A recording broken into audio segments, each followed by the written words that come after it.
Hello everyone, आज के इस वीडियो के अंदर मैं आपको सेविंग अकाउंट और सैलरी अकाउंट के बीच का डिफरेंस बताने वाला हूं। आखिर जब सेविंग अकाउंट पहले से था तो यहां पर सैलरी अकाउंट की बैंक को क्या जरूरत पड़ गई। इसके अलावा यहां पर सेविंग अकाउंट और सैलरी अकाउंट के बीच के में मेनली क्या डिफरेंसेस होते हैं, यहां पर मैं आपको कुछ प्रैक्टिकल एग्जाम्पल्स दे करके भी समझाऊंगा जिससे कि आपको आसानी से समझ आ सके। एंड आपको इस वीडियो के अंदर टाइम स्टैम्प भी मिल जाएगा, तो आपको जो पार्ट अच्छा और बेस्ट लगे आप उसको कंसिडर कर सकते हैं या फिर आप कंप्लीट वीडियो को भी वॉच कर सकते हैं। तो आइए अपने इस वीडियो को स्टार्ट करते हैं। तो सबसे पहले हम बात करते हैं कि आखिर दोनों ही अकाउंट की नीड क्या पड़े, यानी कि सेविंग अकाउंट या फिर सैलरी अकाउंट की जरूरत क्यों पड़ती है। तो सबसे पहले हम शुरुआत सैलरी अकाउंट से ही करते हैं। तो जब भी आप एक एम्प्लॉयर यानी कि कहीं पर भी आप जॉब करने के लिए जाते हैं, चाहे वो गवर्नमेंट की कंपनी है या फिर पब्लिक सेक्टर, प्राइवेट सेक्टर, कहीं पर भी जो आप जॉब करने के लिए जाते हैं तो यहाँ पर जो कंपनी है वो आपसे बोलती है कि यहाँ पर आपको इस बैंक में, एग्जाम्पल के लिए हम यहाँ पर IDFC फर्स्ट बैंक को कंसीडर करते हैं, तो कंपनी बोलेगी आपको कि यहाँ पर आपको IDFC फर्स्ट बैंक के अंदर आपको अपना सैलरी अकाउंट ओपन करना है एंड उसी में वो आपकी सैलरी को देंगे। कुछ केसेस में कंपनी यहाँ पर खुद से ही आपके डॉक्यूमेंट लेकर के एंड उस बैंक में आपका सैलरी अकाउंट ओपन करवा देती है। तो जब आपका सैलरी अकाउंट ओपन हो जाता है तो जो भी अमाउंट की आपकी सैलरी होती है आपको इस सैलरी अकाउंट के अंदर दी जाती है एंड आप उसके बाद से उसका एक्सपेंस करते हैं, फिर कहीं पर भी खर्च करते हैं। तो इस प्रकार से सैलरी अकाउंट वर्क करता है। अब यहाँ पर जो सैलरी अकाउंट है सिर्फ और सिर्फ एक एम्प्लॉयर के लिए बनाया जाता है, यानी कि एक ऐसे इंडिविजुअल व्यक्ति के लिए बनाया जाता है जो किसी कंपनी में जॉब करते हो, चाहे वो किसी प्रकार का जॉब हो एंड उनको सैलरी मिलती है मंथ के लास्ट में, तो उन्हीं के लिए यहाँ पर सैलरी अकाउंट बेसिकली ओपन किया जाता है। लेकिन अगर हम सेविंग अकाउंट की बात करें तो सेविंग अकाउंट कोई भी व्यक्ति ओपन कर सकते हैं। माइनर के लिए भी सेविंग अकाउंट आता है और मेजर के लिए, यानी कि जिनकी उम्र 18 साल से अधिक है उनके लिए भी सेविंग अकाउंट आता है। सेविंग अकाउंट को एक तरफ से एक इन्वेस्टमेंट अकाउंट बोल सकते हैं या फिर एक बचत खाता कहा जाता है। इसमें आप जो भी रुपीज यहाँ पर ऐड करते हैं अपने अकाउंट के अंदर उसमें आपको 3 से 4% पर एनम के हिसाब से आपको इंटरेस्ट दी जाती है एंड बाद में आप उस अमाउंट को निकाल लेते हैं। तो अब आप समझ गए, सेविंग अकाउंट को बचत खाता कहा जाता है और इसको कोई भी व्यक्ति ओपन कर सकता है और इसमें जो भी आप रुपीज रखते हैं उस पर आपको नॉर्मल सा इंटरेस्ट रेट मिलता है और कुछ बेसिक फैसिलिटीज दी जाती है जिससे कि आप उस अकाउंट का अच्छे से इस्तेमाल कर सकते हैं। अब हम बात करते हैं सेकंड में फीचर्स की। तो यहाँ पर जो सैलरी अकाउंट होता है इसमें आपको कोई भी बैलेंस मेंटेन करने की आवश्यकता नहीं होती है, यानी कि नो मिनिमम बैलेंस रिक्वायरमेंट यहाँ पर होता है।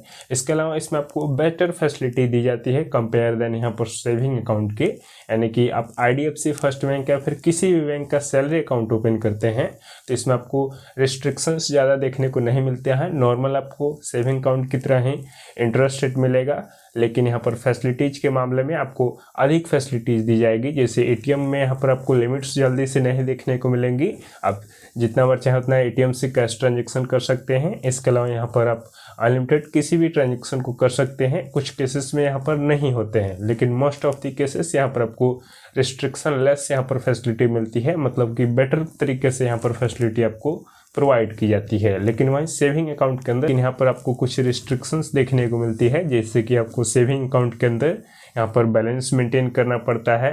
ATM में कुछ इसके चार्जेज भी होते हैं, तो ध्यान में रखकर ही ट्रांजेक्शन को करने पड़ते हैं, नहीं तो अगर आप इस तरह डायरेक्ट कीजिएगा तो आपको बाद में पेनल्टी लगाया जाता है एंड आपको चार्जेज पे करने होते हैं।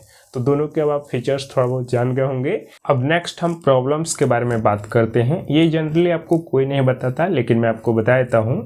जब भी आप सैलरी अकाउंट किसी भी बैंक में ओपन करते हैं तो किसी न किसी कंपनी के थ्रू आपका ओपन होता है, फिर किसी भी कंपनी में पहले आप जॉब करते हैं एंड वो कंपनी ही आपको बोलती है कि इस बैंक में अपना सैलरी अकाउंट ओपन कीजिए और आप ओपन करते हैं। लेकिन यहाँ पर जब आप उस कंपनी को छोड़ दीजिएगा, यानी कि वहाँ से अब आपकी नौकरी नहीं रहेगी, कंपनी किस केस में आपको निकाल देती है, फिर आप खुद से ही रिजाइन कर देते हैं, तब यहाँ पर आपका जो सैलरी अकाउंट होता है उसका क्या होता है ये भी जान लीजिए।